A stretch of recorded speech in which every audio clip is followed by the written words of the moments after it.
Salut les amis, je continue mes reviews du moment.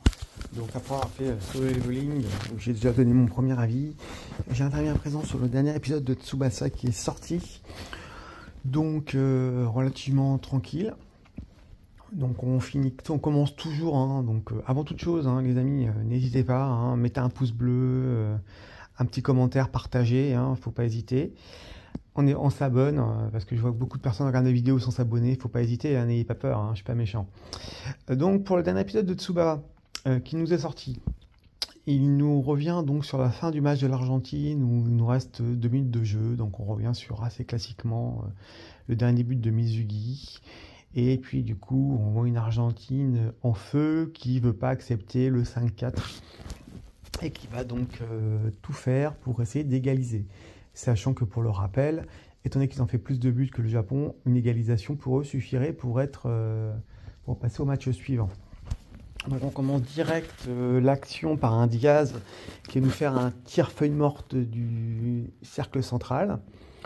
Donc bon, hein, comme direct la tête directe. Bon maintenant, heureusement Wakashimasu s'est enfin les arrêter parce que bon, normalement, depuis le temps, il les devrait même arrêter bien plus que ça. Donc il l'arrête. Et nous allons rentrer après dans un gros délire de l'Argentine qui montent tous ensemble pour essayer de marquer un but avec un gros acharnement de leur part pour essayer de marquer. Le Japon qui se bat bec et ongle avec l'intervention de chacun des joueurs au fil de l'eau. Donc bon, assez classique, hein, des duels en permanence, tout le monde qui essaie de se surpasser. En amont, un Pasquale qui, entre guillemets, se sacrifie pour jeter entre les pattes de Tsubasa pour que Tsubasa ne suive pas Diaz. Bon, je sais pas si c'est encore très réglementaire tout ça. Puis on va arriver à un moment très intéressant, on va avoir un petit Diaz qui va tenter par rapport à 3 protections qu'il a devant lui, un Jito, ici et Soda, qui va tenter de marquer effectivement un but sur le côté avec un Waka qui est prêt à jumper d'un côté. Alors, j'avais pas souvenir que Diaz nous sortait son tir banane aussitôt.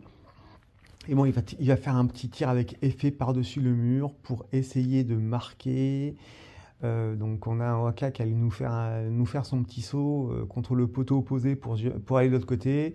Et on a Galvan qui, là encore, enfin je pense pas que ce soit très réglementaire, va taper effectivement sur la cage du but pour faire vibrer la cage et empêcher Waka de faire son saut. Bon, on sait ce que c'est, hein, c'est Tsubasa, on sait que tout n'est pas forcément dans les normes.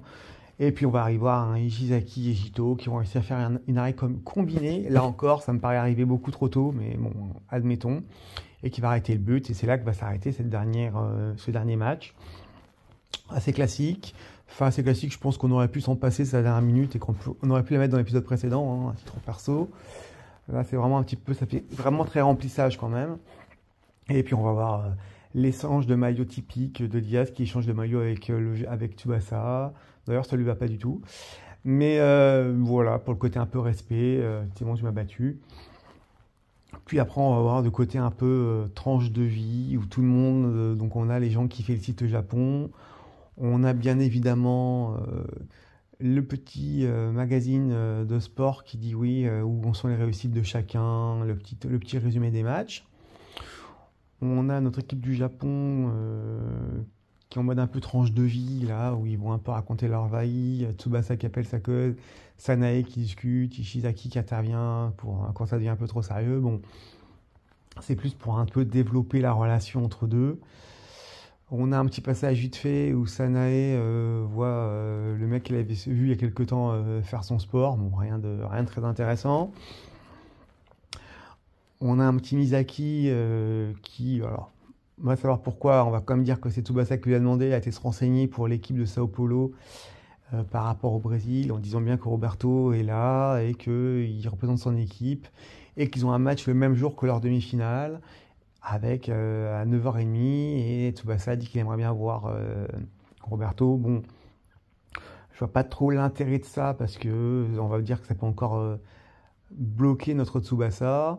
Bah vrai, on va quand même dire que c'est Tsuba qui l'a demandé. Il a dit il faut quand même que je vois Roberto avant qu'il parte. Bon, voilà, rien de transcendant.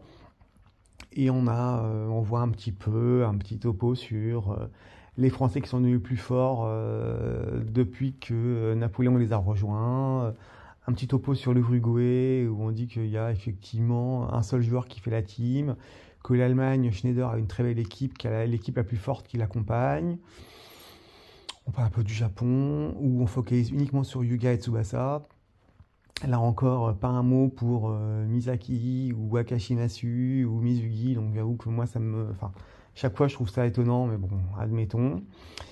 Donc voilà, on arrive là-dessus et on va avoir un petit cliffhanger de fin où on va voir effectivement Dr Müller qui arrive enfin pour l'Allemagne, qui est le goal mystère.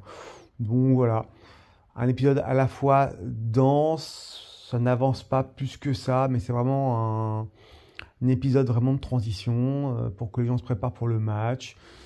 Bon, après, a priori, l'épisode prochain, ce ne sera pas du tout la France. Ce sera un match pour focaliser sur pourquoi le tir du feu de Schneider est né. Donc on repousse un petit peu encore le match. Donc là, on verra, ça pour l'historique de Schneider. Pour l'instant, animation, elle revient au goût du jour parce que j'avais dit que les 2 derniers épisodes me paraissaient quand même moins bons graphiquement. Et là, on revient à notre animation du départ. Donc, ça devient intéressant. Voilà, j'attends la suite avec impatience. Et puis, faites-moi un retour, les amis.